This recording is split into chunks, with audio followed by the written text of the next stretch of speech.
Most lead magnets fail. It's sad, but it's true. Lots of business owners are creating these lead magnets in the hopes that they're going to get more leads and sales, but the truth is that most lead magnets never work. So in this video, I'm going to go through 7 big mistakes that are hindering the success of your lead magnet, and I'm going to tell you what you can do to improve it. So let's get started. One huge mistake that I see, and you've probably seen, is that the lead magnet that you're offering in exchange for someone's name and email address is simply not valuable enough. It might get you the name and email address, but if it's not truly valuable and truly transformational, then that person is never going to turn into a sale. Yes, you might fill your email list with hundreds or if not thousands of people, but what's the point if you're not helping them with a valuable lead magnet, if it's not going to turn them from a cold lead to a warm lead and eventually a client? It needs to be valuable. So let's just say, for instance, that you have an ad on Facebook or you promote something on your LinkedIn and it says download this checklist for all of the ways that you can do this thing and see this result. And then somebody downloads it and it's not presented very nice. It looks a bit weak. The content isn't very helpful.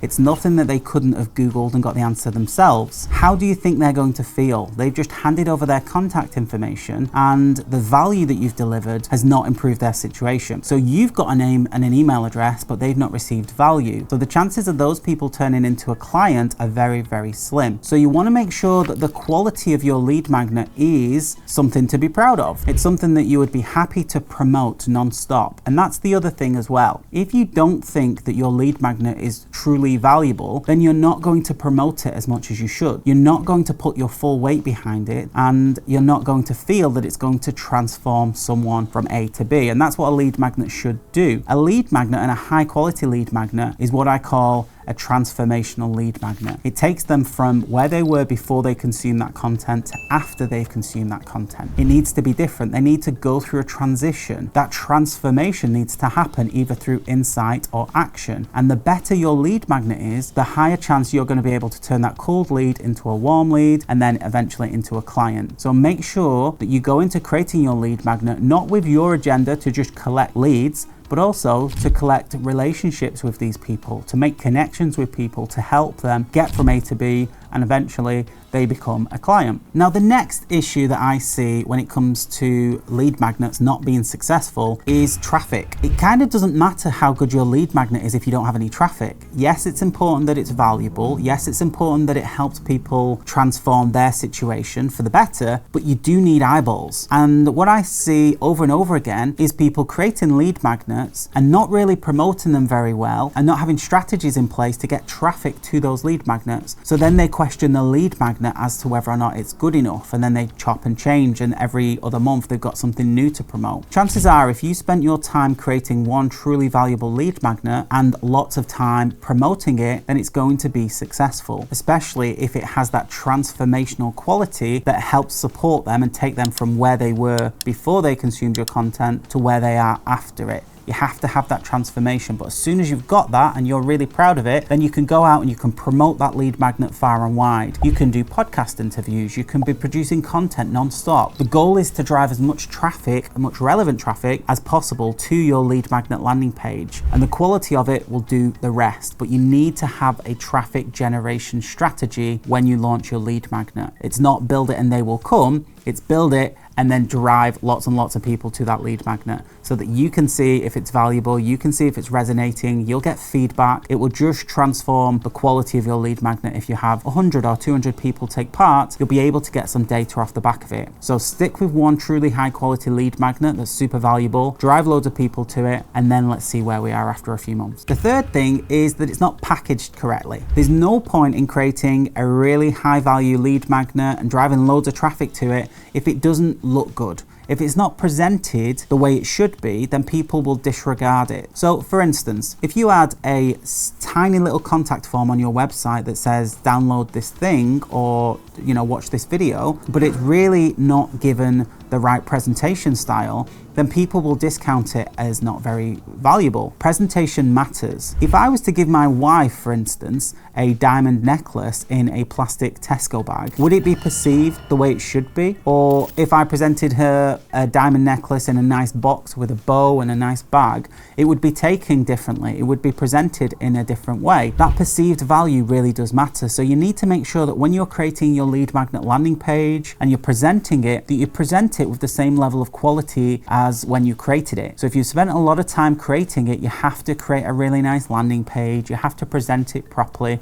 You have to use good copy. Otherwise, people will perceive this as not very valuable, and then they're not going to take action and they're not going to see that transformation. So it's really important that you present your lead magnet clearly and professionally and with an air of elegance to it. People need to understand that it's valuable, even though it might be free, even though you're giving it away in exchange for their name and email address, it should still feel valuable. It should still feel like a gift. And you can only do that if it looks good and feels good. Another reason that your lead magnet may not be performing is that it's not personalized and it's not tailor-made to the individual taking it. And a lot of people make this mistake, and they still do it today. They throw up a simple lead magnet and they get tons of traffic to it, but then the email sequences and the follow-up on the back of it are identical. And I don't know about you, but I probably have a different situation, a different business, a different set of problems to somebody else opting in for that lead magnet. Wouldn't it be nice if they were to speak to my problems and speak to the issues that I have or the goals that I want to achieve? You can only do that through a level of personalization. And there's some tools like ScoreApp, for instance, where you can simply just ask a couple of questions and it takes those leads on a completely different path. If I say I want more traffic and somebody else says I don't want more traffic, I want more leads, then the communication and the messaging on that results page after they've opted in for that lead magnet should be tailored to that particular person. You can also tailor the email sequence that goes to them on the back end. The more tailored and relevant and personalized your lead magnet is and the delivery of it, the more chance there is for you to convert that person to take the next step with you. So the more personalized it is, the more people feel heard, the more empathy they feel, and the chances are that you're going to warm up that lead to a level where they're going to want to work with you. So the more personalization you have, the better it is at converting people from leads to a sale. At least that's what we found over and over and over again. The more focused messaging and the more focused content that you can deliver based on their pain points and their goals, the better they're going to consume that content, the more they're going to consume, and it's going to open up lots of conversations for you. So make sure that you've got a level of personalization in there. Number 5, you have too many lead magnets. This is something that I've done myself. I am at fault as well.